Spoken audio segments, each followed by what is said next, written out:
Di sebuah rumah besar yang sunyi di pinggiran Jakarta, ada seorang gadis kecil yang hidup dalam dunia yang tidak lagi memiliki suara. Namanya Nadia Pratiwi. 5 tahun, wajahnya secantik malaikat kecil. Namun matanya sering kosong seperti lautan tanpa ombak. 2 tahun yang lalu, sebuah kecelakaan merenggut segalanya. Suara tawa kecilnya yang dulu memenuhi rumah itu hilang lenyap.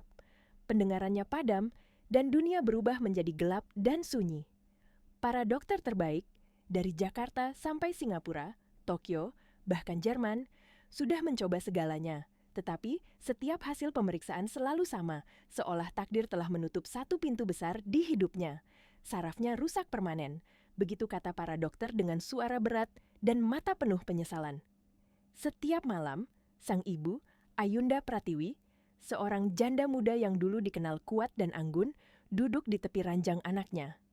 Ia mengusap rambut halus Nadia sambil memandangi wajah kecil itu dengan mata sembab. Ia selalu berbisik, meski tahu putrinya tidak akan mendengar. "Nak, maafkan ibu. Seandainya waktu bisa kembali, biarlah ibu yang kehilangan suara, bukan kamu." Kata-kata itu tenggelam di udara dingin kamar, menyisakan getaran duka yang sulit dijelaskan. Di luar jendela besar kamar Nadia, langit Jakarta sore itu berwarna kelabu, memberikan pantulan cahaya lembut pada tirai sutra krem. Nadia duduk di kursi kayu kecil, memeluk bonekanya yang sudah rusak. Dunia seakan hampa baginya. Ia tak tahu bedanya senyap dan suara, tak tahu apa itu tawa, apa itu hujan, apa itu panggilan ibunya. Ia hanya melihat, merasakan, dan memendam segalanya di dalam hati kecilnya yang sendirian. Meski begitu, Nadia tidak pernah benar-benar hilang. Ia belajar membaca gerak bibir perawatnya, walau ia tidak pernah mengeluarkan sepatah kata pun. Ia sering menggambar hujan, pelangi, burung-burung terbang, seolah ada warna di dalam dirinya yang masih berusaha bertahan agar tidak mati sepenuhnya. Kadang ia duduk di taman belakang rumah yang mulai tidak terawat, menatap bunga melati yang dulu ditanam oleh ayahnya sebelum meninggal dalam kecelakaan yang sama. Di sanalah satu-satunya tempat ia merasa sedikit damai meski tanpa suara. Sementara itu, Ayunda perlahan kehilangan dirinya sendiri. Di kantor, ia masih tersenyum, memimpin rapat, bertemu investor, namun semuanya hanyalah topeng yang ia pakai untuk menutupi hatinya yang retak. Setiap pulang ke rumah besar itu, dengan pilar marmer dan lampu kristal berkilau, ia hanya merasa semakin kosong.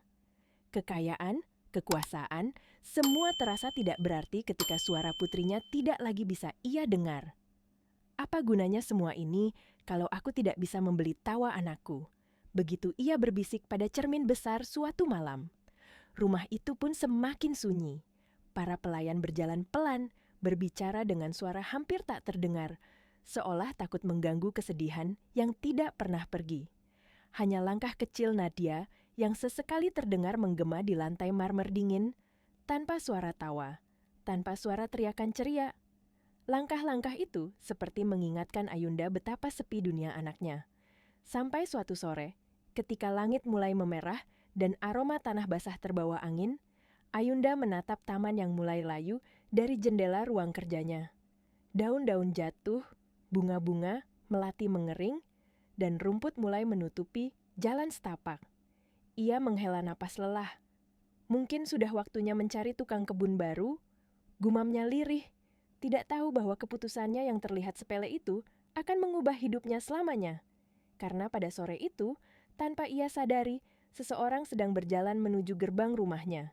Seseorang dengan pakaian lusuh, sepatu compang-camping, tas goni di bahunya, dan mata jernih yang memantulkan sesuatu yang tidak bisa dijelaskan oleh logika. Dan kehadiran pria itu akan menjadi awal dari sebuah kisah yang tidak hanya mengembalikan suara, tapi juga mengembalikan harapan yang hilang. Sore itu, hujan baru saja berhenti. Tetes-tetes air masih bergelantung di ujung daun melati yang hampir mati, memantulkan cahaya keemasan dari langit senja. Gerbang besi hitam setinggi dada berdiri kokoh, namun di depannya ada sosok sederhana yang tampak begitu kecil dibandingkan kemewahan rumah besar keluarga Pratiwi. Pria itu berdiri di bawah gerimis tipis, mengenakan pakaian lusuh yang warnanya hampir pudar, sepatu compang-camping yang sudah lama kehilangan bentuk, dan tas goni coklat yang ia sandang dengan penuh kerendahan hati. Namanya Agus. Seorang pengembara dari kampung, jauh yang datang ke Jakarta dengan harapan sederhana. Mencari nafkah, bukan kemewahan. Kulitnya kecoklatan oleh panas matahari, namun matanya jernih, tenang, seakan mampu melihat sesuatu yang tidak terlihat oleh orang lain. Penjaga keamanan di gerbang menatapnya dengan tatapan tajam penuh curiga. "Mau apa, Pak?" "Ini rumah orang penting," katanya dengan nada ketus, seolah pria dengan pakaian lusuh itu tidak pantas berdiri di depan gerbang megah tersebut. Agus menunduk dalam-dalam, suaranya lembut dan sopan. Saya cuma ingin kerja, Pak. Jadi tukang kebun. Saya bisa merawat melati, saya bisa hidup di halaman kecil, tidak perlu banyak." Tangannya yang kasar menggenggam topi jerami usang di dada, menunjukkan rasa hormat yang jarang terlihat di kota besar. Dari balik jendela lantai 2, Ayunda berdiri dengan tangan terlipat. Baru saja pulang dari kantor, masih mengenakan blazer abu-abu elegan dan sepatu hak tinggi yang mengkilap. Tatapannya dingin. Dunia telah membuatnya sulit percaya pada kebaikan. Terlalu banyak orang datang memohon pekerjaan, lalu memanfaatkan kepercayaan. Dan bagi Ayunda, pria lusuh seperti Agus tidak lebih dari ancaman baru. Orang seperti itu bahkan tidak pantas masuk halaman. Gumamnya pahit, tidak menyadari bahwa penilaiannya yang cepat itu akan ia sesali suatu hari nanti. Namun pengurus rumah, Bu Arti, mendekat pelan dengan wajah ragu. "Bu, orang itu tampak baik," dia bilang, "mengerti tanaman melati. Padahal bunga-bunga kita hampir mati semua." Ayunda menarik napas panjang. Dari jendela, ia kembali melihat Agus yang masih berdiri sopan, meski gerimis membasahi bahunya. Tidak bergerak, tidak memaksa, hanya menunggu dengan kesabaran yang aneh. Ada sesuatu dalam sikapnya, sesuatu yang tenang tapi kuat, sesuatu yang membuatnya ragu dengan penilaiannya sendiri. Akhirnya, dengan suara setengah kesal, Ayunda berkata, "Baiklah, terima dia sementara. Kalau dia aneh, usir." Keputusan sederhana itu, yang diucapkan dengan setengah hati, ternyata menjadi titik awal dari sebuah kisah panjang yang tidak pernah ia bayangkan. Hari itu juga, Agus mulai bekerja. Ia diberi pondok kecil di ujung taman, pondok tua yang dulu ditempati penjaga malam. Ia tidak banyak bicara, namun setiap kali bertemu pelayan, ia selalu tersenyum.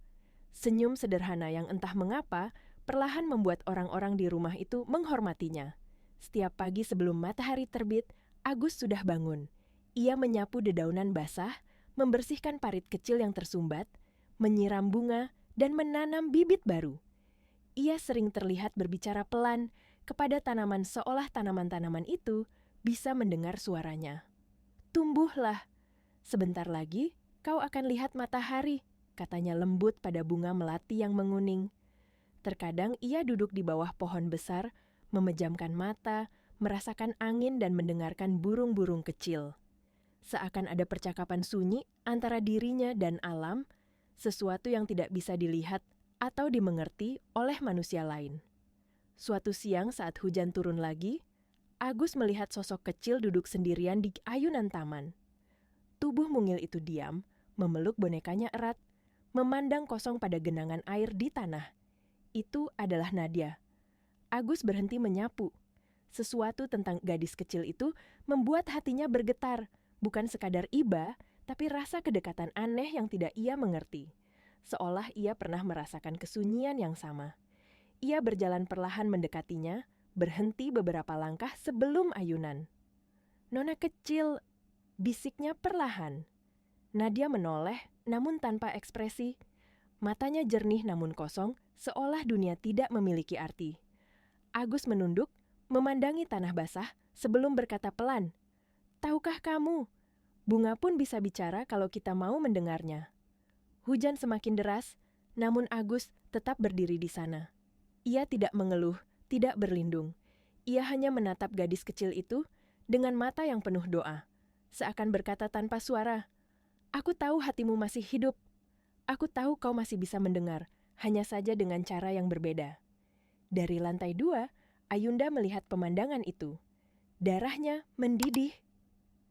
Tanpa pikir panjang, ia segera turun, membuka pintu kaca. Dengan suara yang menggelegar, ia berteriak, "Apa yang kau lakukan dekat anakku?"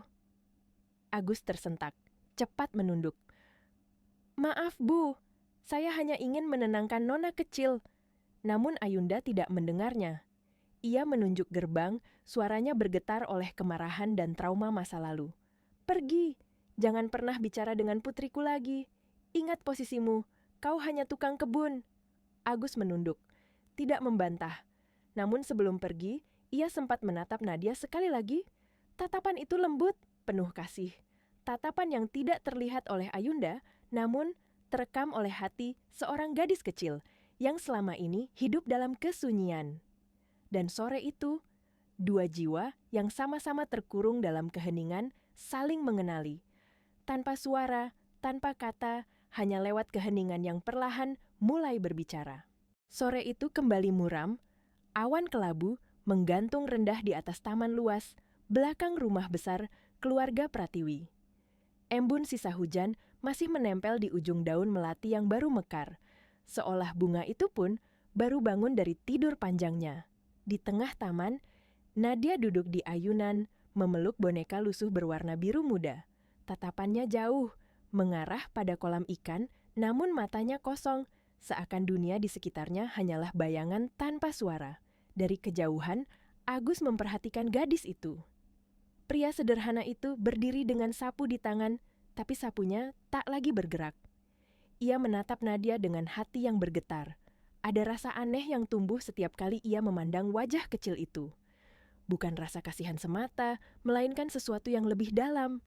Sebuah panggilan halus, seperti dorongan dari alam, dari sesuatu yang tidak terlihat yang membimbingnya untuk mendekat. Ia melangkah perlahan melewati jalan setapak yang dipenuhi kelopak bunga melati. Suara langkahnya lembut, hampir tak terdengar, hanya gesekan sandal di antara bebatuan taman. Ketika ia sampai di depan ayunan, ia berjongkok perlahan, menjaga jarak agar tidak mengejutkan anak kecil itu. "Nona kecil," bisiknya lembut. Nadia menunduk, memeluk bonekanya lebih erat.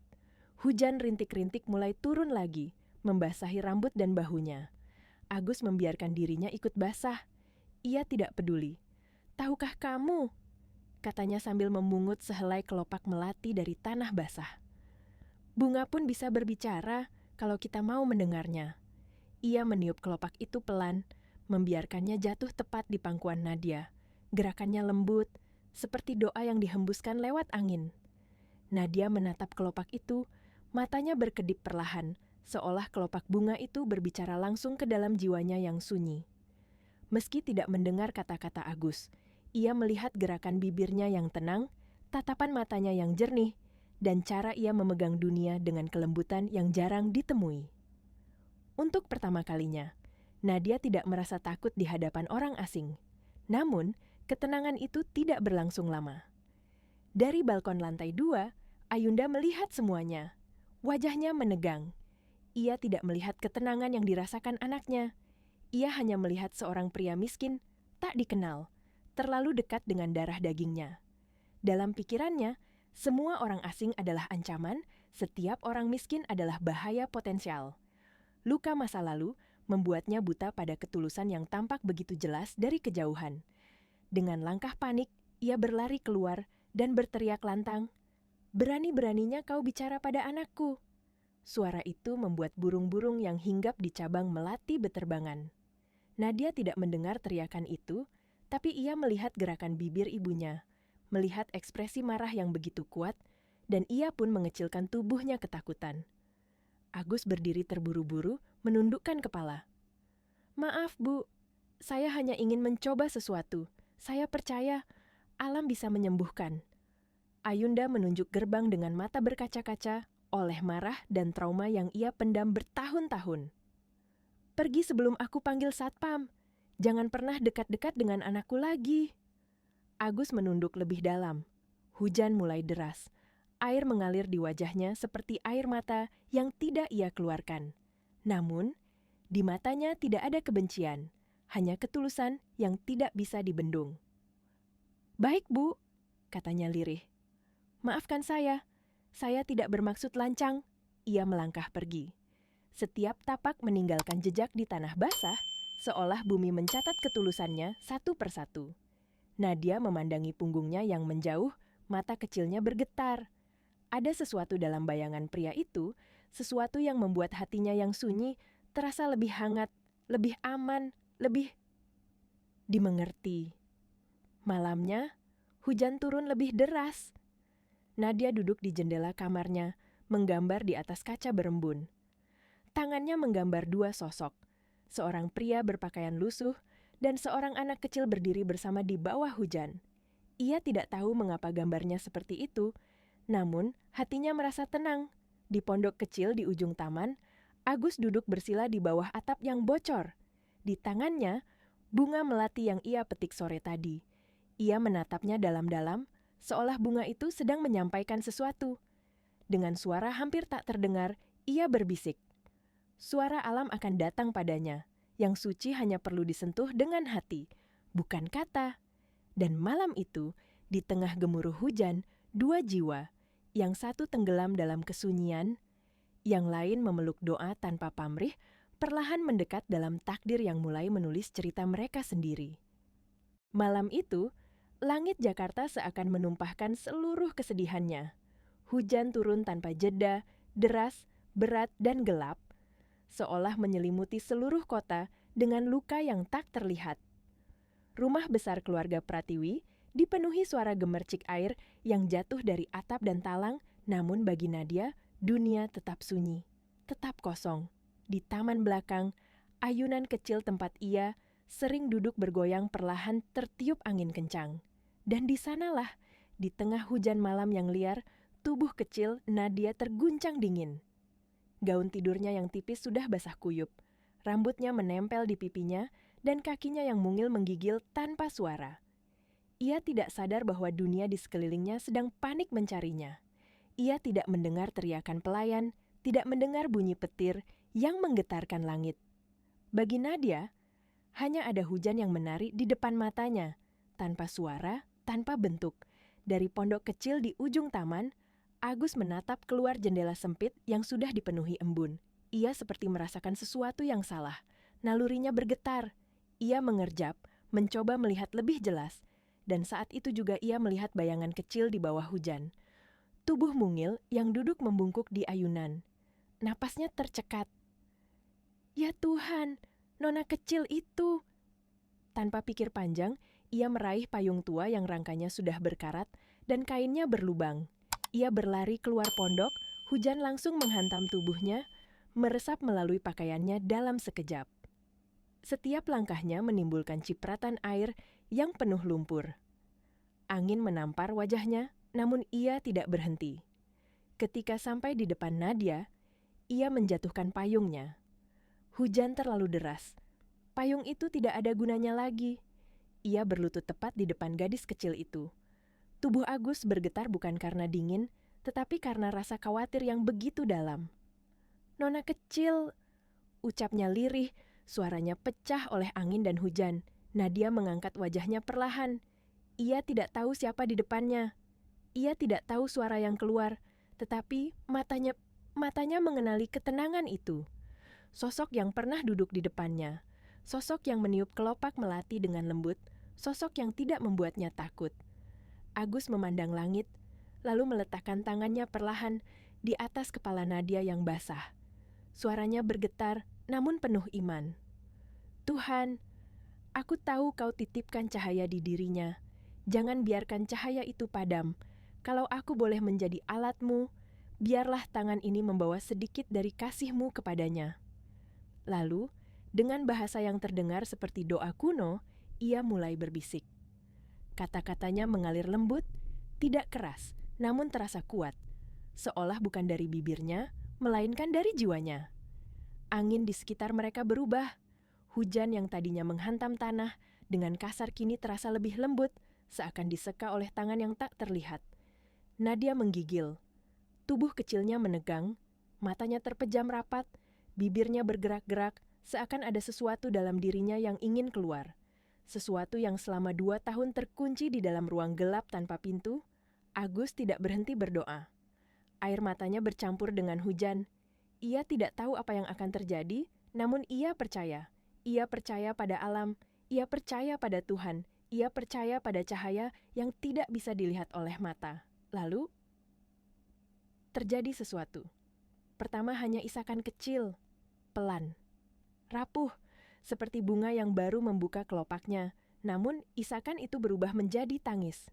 Tangis kuat, tangis yang memecah keheningan malam. Untuk pertama kalinya dalam 2 tahun, Nadia menangis dengan suara. Agus terbelalak. Ia tidak percaya apa yang ia dengar. Hujan seperti berhenti sesaat, bumi seperti diam, dan langit seperti memandang mereka dengan mata penuh haru. Nadia memegang telinganya, matanya membulat kaget ketika petir menyambar dari kejauhan. Ia bereaksi. Ia mendengar dunia lagi. Ia menatap Agus dengan mata gemetar. Matanya berbicara, "Apa ini? Suara apa ini? Mengapa dunia tiba-tiba hidup?" Agus menatapnya dengan wajah yang basah oleh hujan dan air mata.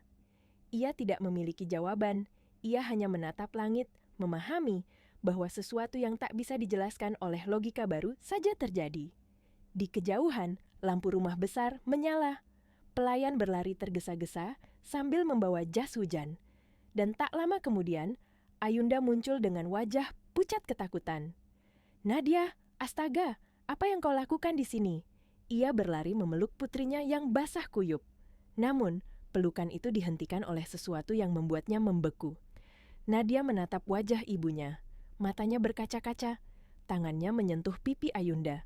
Dan dengan suara yang lemah namun jelas, ia berkata, "Bu." Ayunda jatuh berlutut. Tubuhnya gemetar hebat. Kata itu, suara kecil itu, suara yang hilang 2 tahun lamanya, menembus seluruh hatinya seperti cahaya dari surga. Ia menangis. Tangisnya pecah, memenuhi seluruh halaman. "Nad, kau bicara. Ya Tuhan, kau bicara." Ia mencari sosok yang mungkin melakukan keajaiban itu. Namun Agus sudah pergi. Payung rusaknya saja yang tertinggal di tanah basah sebagai saksi bisu dari malam, di mana hujan tidak hanya membawa basah, tetapi juga mukjizat. Cahaya pagi menembus perlahan melalui tirai putih kamar besar di lantai 2 rumah keluarga Pratiwi. Embun masih menempel di kaca jendela, memantulkan sisa-sisa hujan semalam. Udara terasa segar, seperti bumi baru saja mencuci seluruh luka dan meninggalkan harapan yang belum sempat disebutkan. Di ranjang besar berhias spray putih, Nadia membuka matanya perlahan. Rambutnya masih sedikit kusut, pipinya lembut, tubuhnya tampak lemah karena malam sebelumnya ia berada terlalu lama di bawah hujan. Namun, ada sesuatu yang berbeda, sangat berbeda. Sesuatu yang sudah lama hilang, kini kembali menyala. Ia mendengar, bukan dalam mimpi, bukan bayangan, bukan imajinasi seorang anak kecil. Ia benar-benar mendengar suara dunia. Suara halus burung pipit di luar jendela. Suara ranting-ranting kecil bergoyang tertiup angin. Suara tetesan air terakhir yang jatuh dari ujung atap. Kedengarannya lembut, bergetar, indah. Dan untuk pertama kalinya dalam 2 tahun, Nadia merasa hidup. Ia turun dari ranjang dengan kaki kecilnya yang dingin menyentuh lantai marmer. Ia mendekati jendela, menempelkan telinganya pada kaca, mendengarkan suara tetesan air yang jatuh ke dedaunan. Matanya berair. Suara itu indah, sangat indah. Seindah doa yang jatuh dari langit. Tidak tahan menahan rasa bahagianya, ia berlari kecil menuju kamar ibunya. Ayunda baru saja terbangun, duduk di tepi ranjang sambil memegang kepalanya yang berat oleh kejadian semalam. Wajahnya masih diliputi ketakutan, kebingungan, dan harapan yang ia tak berani percaya.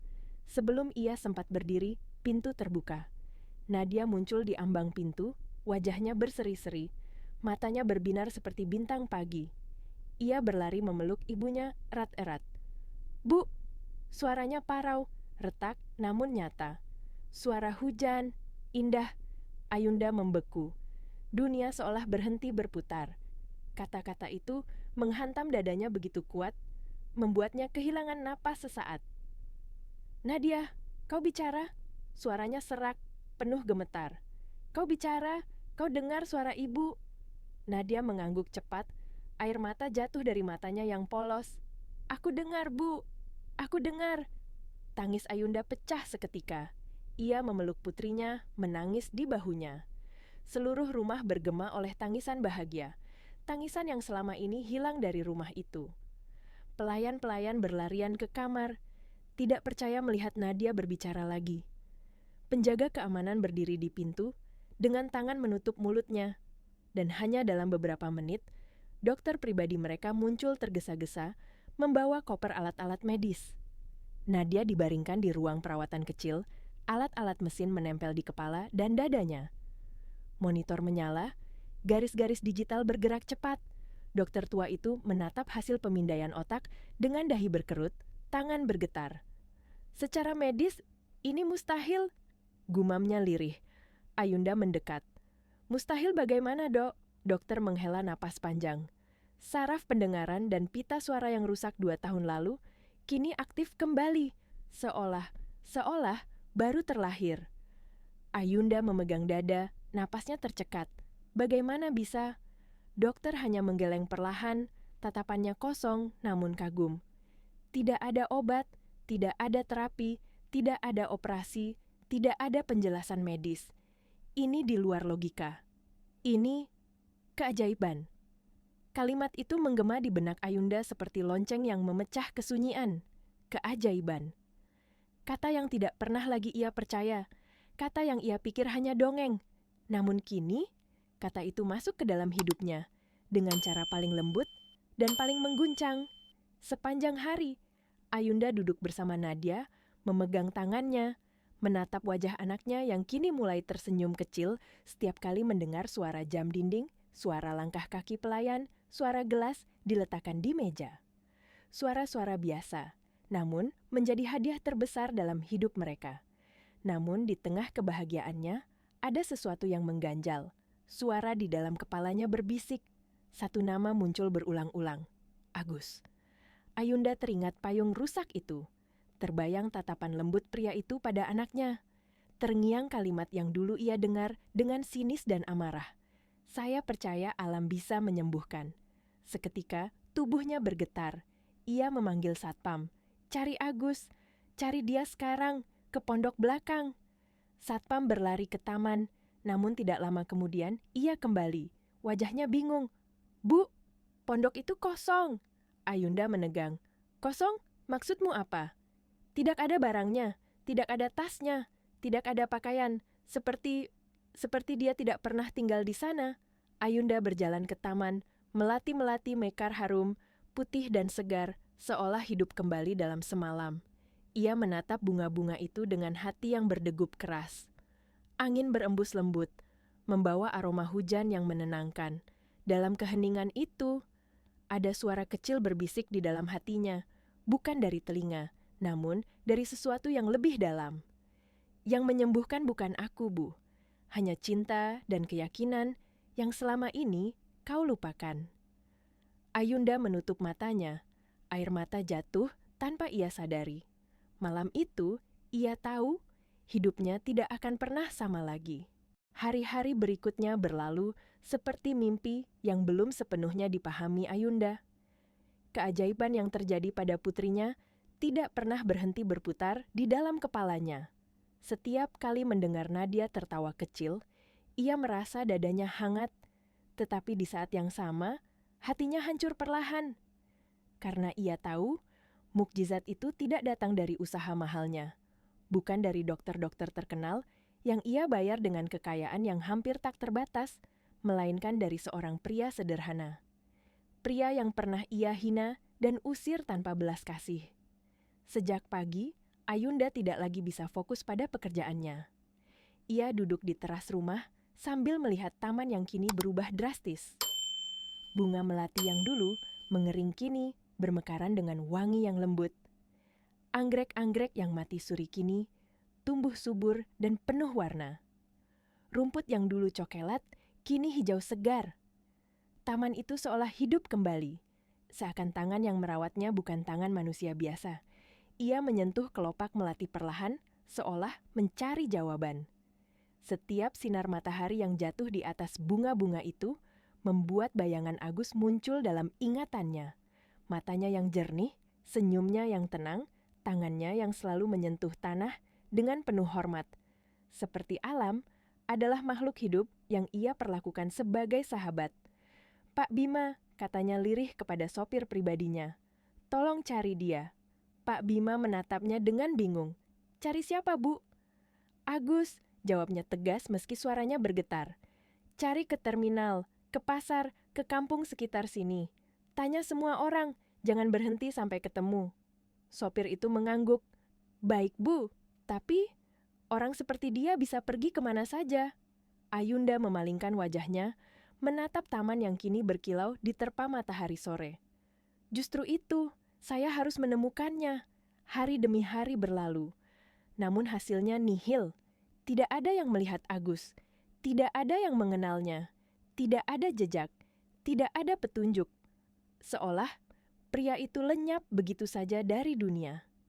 Suatu sore yang sendu, Ayunda duduk melamun di teras. Tiba-tiba, langkah kecil berbunyi mendekat. Nadia muncul sambil membawa papan tulis kecil dan spidol merah. Ia duduk di samping ibunya, lalu menulis dengan hati-hati. "Ibu, temukan Om Agus. Aku mau bilang terima kasih." Ayunda merasakan sesuatu di dadanya seperti ditusuk perlahan. Ia memeluk anaknya erat-erat sambil menahan tangis. "Iya, Nak. Ibu janji. Ibu akan cari dia. Ibu janji." Namun dalam keheningan malam itu, janji itu terasa berat seperti batu besar di dadanya. Bukan karena ia tidak ingin mencari, tapi karena ia takut bahwa ia terlambat. Ia berjalan di taman setiap malam, menghirup aroma melati yang lembut, berdiri di bawah langit yang mencerminkan hatinya. Gelap namun penuh harapan kecil. Nadia sering ikut bersamanya, duduk di ayunan tempat keajaiban pertama itu terjadi. "Bu," kata Nadia suatu malam, suaranya pelan tapi jelas. "Om Agus bilang bunga bisa bicara, benar ya?" Ayunda tersenyum pahit. Air matanya mengalir pelan. "Mungkin benar, sayang, karena lewat bunga, ibu belajar mendengar hati." Esok paginya, Bu Arti, pengurus rumah, datang terburu-buru.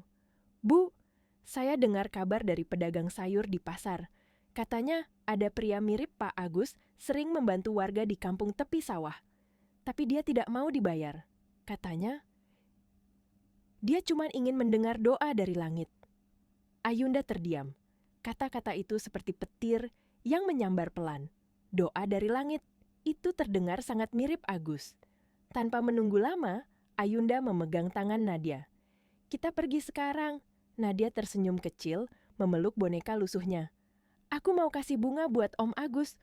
Sopir segera menyalakan mobil. Pintu pagar besar rumah itu terbuka. Mobil mewah itu melaju keluar, meninggalkan segala kesombongan, meninggalkan rasa takut, meninggalkan masa lalu yang penuh penyesalan, dan menuju arah yang berbeda. Arah di mana cinta, luka, dan keajaiban menunggu untuk dipersatukan kembali. Beberapa minggu telah berlalu sejak keajaiban itu mengguncang seluruh hidup keluarga Pratiwi. Namun, meski waktu terus bergerak, hati Ayunda tidak pernah benar-benar tenang. Setiap hari, ia melihat Nadia semakin sehat, semakin ceria, semakin penuh tawa.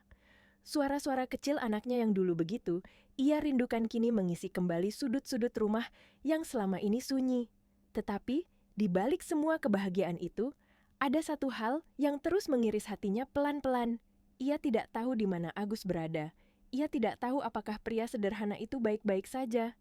Ia tidak tahu apakah pria itu masih hidup dengan cara yang sederhana dan penuh doa seperti dulu.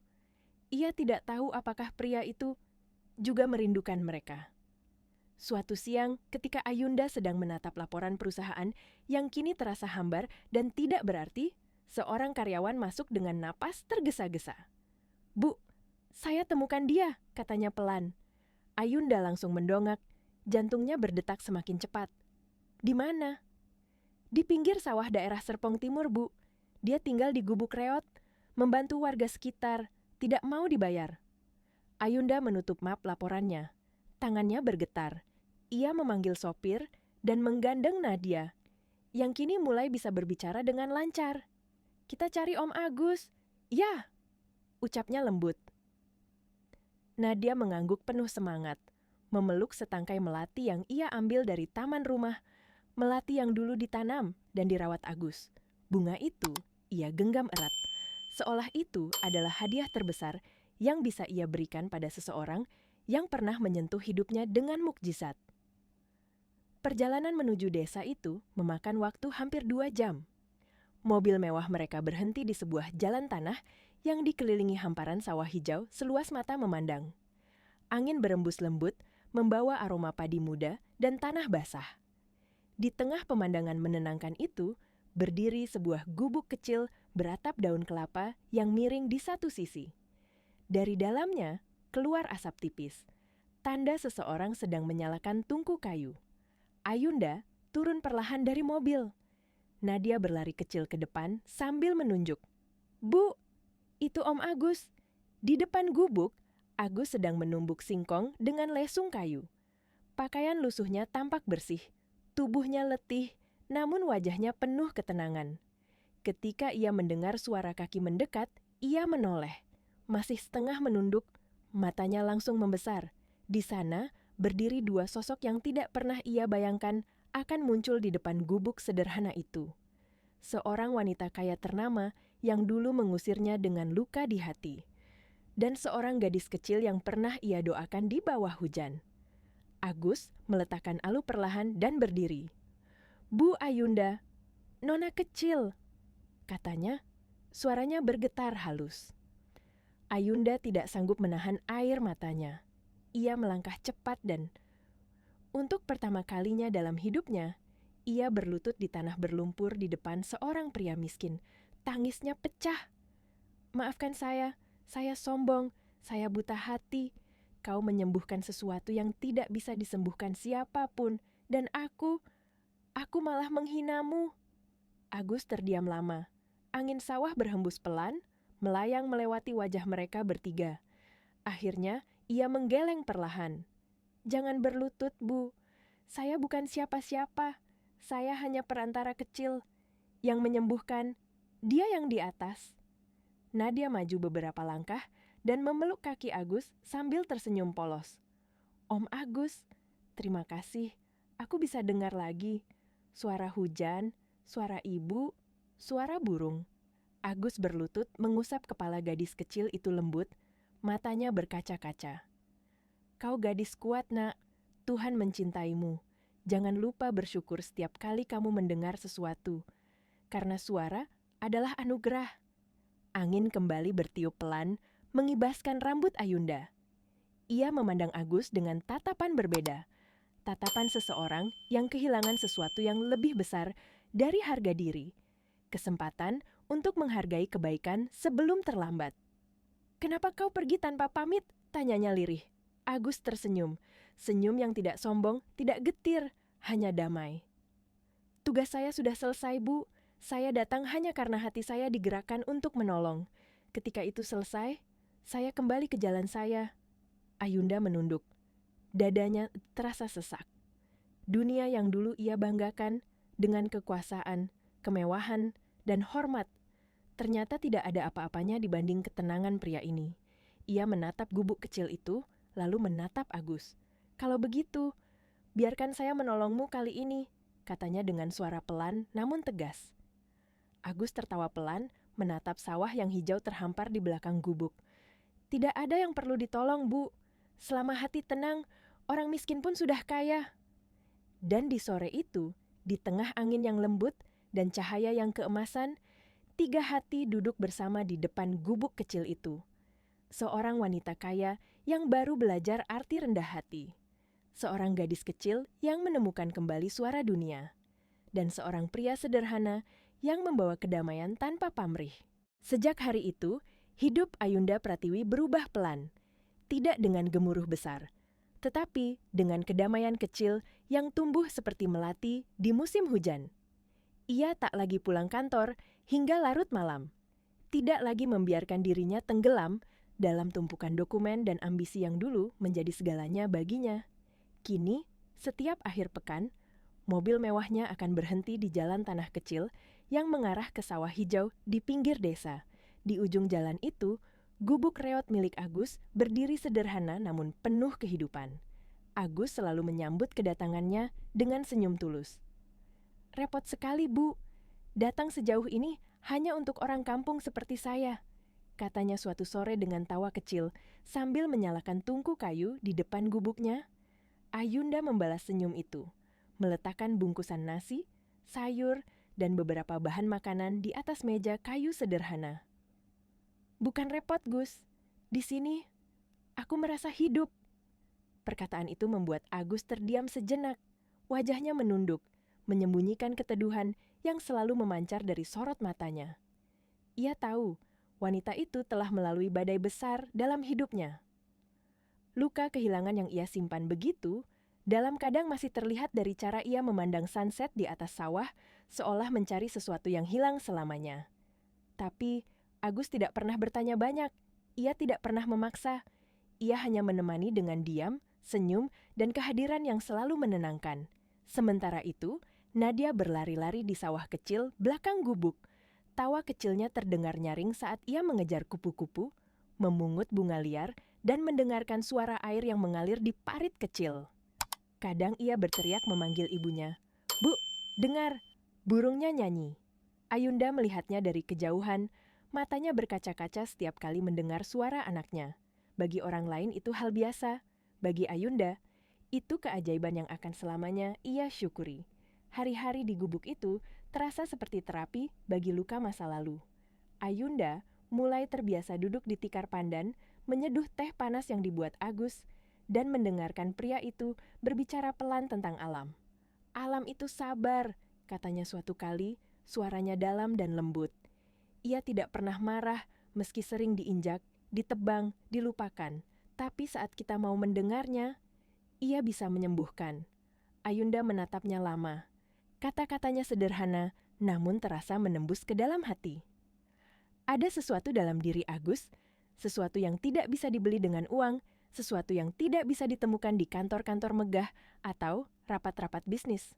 Mungkin ketulusan, namun dunia luar tidak akan pernah diam. Gosip mulai menyebar. "Bu Ayunda sering pergi ke kampung, ke gubuk tukang kebun itu," bisik para staf kantor.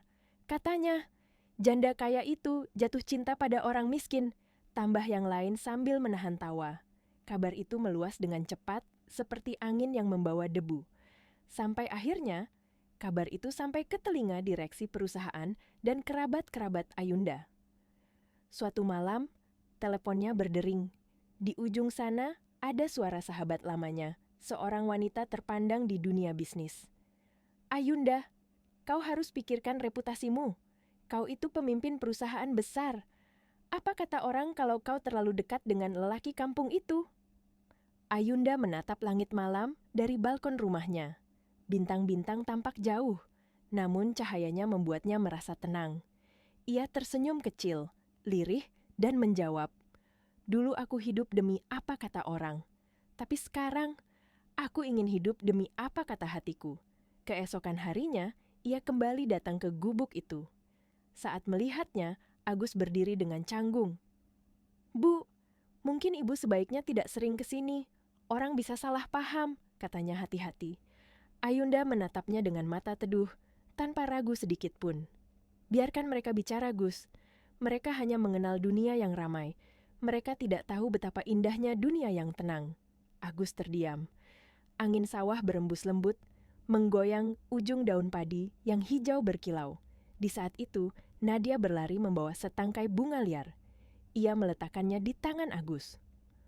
"Untuk Om Agus," katanya polos. "Kata ibu, bunga ini lambang terima kasih." Agus menerima bunga kecil itu dengan senyum lembut yang membuat hati Ayunda bergetar. "Terima kasih Nona kecil." Ayunda memandangi mereka berdua. Di hatinya muncul suara lirih yang selama ini ia abaikan. Suara yang mencoba bicara bertahun-tahun, namun selalu ia tutup paksa. Kadang cinta tidak datang dari kemewahan, tapi dari ketulusan yang tidak butuh penjelasan. Malam turun perlahan di rumah besar keluarga Pratiwi. Hujan baru saja reda, meninggalkan aroma tanah basah yang memenuhi udara dan bunyi gemericik air dari talang yang belum berhenti menetes. Lampu gantung kristal di ruang tamu memantulkan cahaya lembut, tetapi suasana terasa berat, tegang, seperti ada badai lain yang sedang menunggu untuk pecah. Ayunda duduk di sofa besar, tubuhnya tegak namun matanya gelisah. Di depannya berdiri Pak Surya, salah satu direktur utama perusahaannya, juga sahabat dekat, mendiang suaminya. Wajah pria paruh baya itu kaku, sorot matanya tegas seperti seorang ayah yang sedang menegur anaknya. "Bu Ayunda," katanya dengan suara rendah namun tajam. "Saya harus bicara jujur. Akhir-akhir ini banyak pembicaraan, bukan hanya di kantor, tapi juga di lingkungan bisnis." Ayunda tidak menjawab. Ia hanya memandangi pria itu dengan tatapan tenang namun dingin, menunggu kalimat berikutnya. Mereka bilang, "Ibu terlalu sering terlihat bersama seorang pria kampung." Pak Surya berhenti sejenak, menarik napas panjang. "Orang yang bernama Agus." Ayunda mengerja pelan, namun wajahnya tetap tidak berubah. Pak Surya melanjutkan, suaranya semakin tegas. "Ibu tahu sendiri bagaimana dunia kita bekerja. Ibu adalah CEO, pewaris perusahaan besar. Orang seperti Agus tidak pantas berdiri dekat dengan ibu. Saya khawatir nama baik keluarga dan perusahaan akan tercoreng." Ayunda menundukkan kepala sebentar, lalu mengangkat wajahnya dengan sorot mata yang tak lagi lembut, melainkan penuh ketegasan. "Nama baik?" ujarnya perlahan. "Maksud Pak Surya, nama baik yang dibangun dari kebohongan dan kepura-puraan." Pak Surya terdiam, kaget mendengar nada bicara itu. Ayunda berdiri perlahan, suaranya tidak keras, namun setiap katanya terasa seperti pedang yang menusuk. "Pak Surya, orang yang kalian hina itu, orang kampung bernama Agus, dialah yang menyembuhkan anak saya. Ketika semua dokter yang kalian kenalkan gagal, dialah yang berdiri di bawah hujan berdoa untuk putri saya." Ia menatap langsung ke mata pria itu tanpa berkedip. Kalau ada orang yang pantas dihormati, bukan pejabat, bukan pengusaha, bukan orang berjas mahal, tapi dia. Pak Surya mencoba bicara, suaranya melemah. "Saya hanya ingin melindungi ibu. Dunia tidak sebaik hati ibu." Ayunda menghela napas panjang, tatapannya penuh keputusan yang matang. "Kalau dunia tidak sebaik itu, biarkan saya memperbaikinya, mulai dari diri saya." Malam itu, setelah Pak Surya pergi, Ayunda berjalan ke balkon. Hujan kembali turun perlahan, membasahi pekarangan. Pikirannya kacau, campuran antara tanggung jawab, rasa takut, dan perasaan yang semakin sulit ia sembunyikan. Tanpa ia sadari, seseorang berdiri di luar pagar rumah. Sosok yang sangat ia kenal. Agus. Tubuh pria itu basah kuyup, pakaiannya melekat di tubuhnya, dan tas kecil digantung di punggungnya. Ia berdiri diam di bawah pohon, menatap rumah besar itu seperti seseorang yang sedang memutuskan sesuatu yang berat. Ketika Ayunda turun ke taman, ia hanya membutuhkan beberapa langkah untuk menemukan pria itu berdiri di balik dinding kaca. "Gus," panggilnya pelan. "Kau datang di tengah malam begini. Masuklah." Namun Agus menggeleng perlahan, air hujan masih menetes dari rambutnya. "Saya justru datang untuk berpamitan, Bu." Ayunda menatapnya kaget, seperti seseorang yang baru saja ditarik dari mimpi indah ke jurang gelap. "Apa maksudmu?" Agus menelan ludah, lalu menatap tanah. "Saya tidak ingin membuat hidup ibu susah. Saya dengar gosip itu. Orang seperti saya tidak pantas berada di sisi ibu. Dunia ibu terlalu tinggi untuk dijangkau tangan kotor seperti saya." Kata-kata itu membuat Ayunda terhuyung, seolah angin malam mencuri kekuatannya. Ia mendekat, suaranya pecah. "Jangan bicara begitu, Gus. Aku tidak peduli dengan dunia. Yang penting, hatiku." Agus memejamkan mata, wajahnya penuh luka yang ia sembunyikan dalam senyuman. "Hati pun harus dijaga, Bu. Dan kalau keberadaan saya membawa beban bagi ibu, biarlah saya pergi." Tiba-tiba, terdengar suara langkah kecil. Nadia berdiri di ambang pintu kaca, mata kecilnya berkaca-kaca. "Om, Jangan pergi. Ia berlari dan memeluk kaki Agus erat-erat. Agus hampir jatuh berlutut karena kekuatan kecil itu. Ia membungkuk, memeluk Nadia lembut. Nona kecil, Om harus pergi. Tapi kau harus terus mendengar suara yang paling indah di dunia. Nadia mengangkat wajahnya, air mata mengalir. Suara apa? Agus tersenyum tipis, senyum yang menyakitkan hati Ayunda. Suara hati yang percaya pada kebaikan.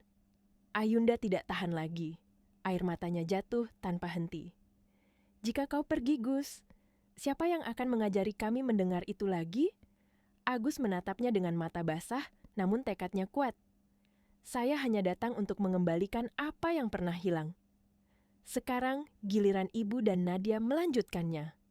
Ia berdiri, menundukkan kepala dalam-dalam, lalu berbalik. Hujan semakin deras. Langkah-langkahnya menjauh, memudar di belakang kabut tipis. Ayunda berlari beberapa langkah, namun berhenti ketika melihat sesuatu di tanah. Payung rusak milik Agus. Tertinggal, basah, sunyi. Ia meraih Nadia, memeluknya erat-erat di tengah hujan malam. Orang yang kita hina dulu, ternyata dialah yang paling tulus mencintai kita. Malam itu, hujan turun lebih lama dari biasanya. Seakan langit pun ikut menangis atas perpisahan dua jiwa yang saling mengerti. Namun dipisahkan dunia yang kejam terhadap cinta yang sederhana. Waktu berjalan perlahan, seolah enggan meninggalkan luka yang masih membekas di hati Ayunda Pratiwi. Bulan demi bulan berlalu sejak malam perpisahan itu. Namun, bayangan Agus, sosok sederhana yang dulu ia usir, kemudian menjadi penyembuh bagi putrinya, tetap tinggal di sudut hatinya. Nadia kini tumbuh sehat dan ceria. Setiap pagi ia berlari di taman, mendengarkan burung-burung bernyanyi, suara air mancur kecil, suara angin yang dulu tak pernah ia dengar. Tawa kecilnya memenuhi rumah, memecah sunyi yang dulu begitu tebal. Tapi meski Nadia bahagia, ada sesuatu yang hilang dari diri ibunya. Senyum Ayunda. Ia tersenyum ya, tapi senyumnya tidak pernah penuh. Ada ruang kosong di matanya, ruang yang tidak pernah bisa terisi meski seluruh dunia ia miliki. Setiap kali hujan turun, wajahnya berubah. Tangannya berhenti menulis, napasnya melambat, dan pandangannya menerawang jauh. Di setiap tetes hujan yang jatuh, ia mendengar gema doa Agus di malam mukjizat itu. Doa yang memecahkan kebisuan, doa yang membawa keajaiban, doa yang membalikkan seluruh dunia. "Di mana kau, Gus?" bisiknya dalam hati. "Masihkah kau hidup sederhana seperti dulu? Masihkah kau mendengar doa dari langit?" Tapi pertanyaan-pertanyaan itu tidak pernah terjawab, hingga suatu pagi yang tenang. Ayunda sedang duduk di ruang tamu ketika seorang pelayan tiba-tiba menemukan sebuah amplop lusuh terselip di bawah pintu. Amplop itu basah sebagian, seolah dikirim oleh hujan malam. Tak ada nama pengirim, tak ada cap pos. Dengan tangan bergetar, Ayunda membuka surat itu. Tulisan tangan yang sederhana, namun tegas menyapa matanya. "Terima kasih sudah mempercayai saya. Tapi Tuhan yang menyatukan hati, bukan manusia yang memisahkan. Jangan bersedih atas apa yang diambil, karena mungkin dia sedang menyiapkan pertemuan yang lebih indah. Jika ibu ingin tahu di mana saya sekarang, datanglah ke musala kecil di desa Sukamulo. Agus." Air mata Ayunda jatuh tanpa bisa ia tahan. Ia mengenali tulisan itu. Tulisan tangan yang sama yang dulu ia lihat di pot-pot tanaman melati.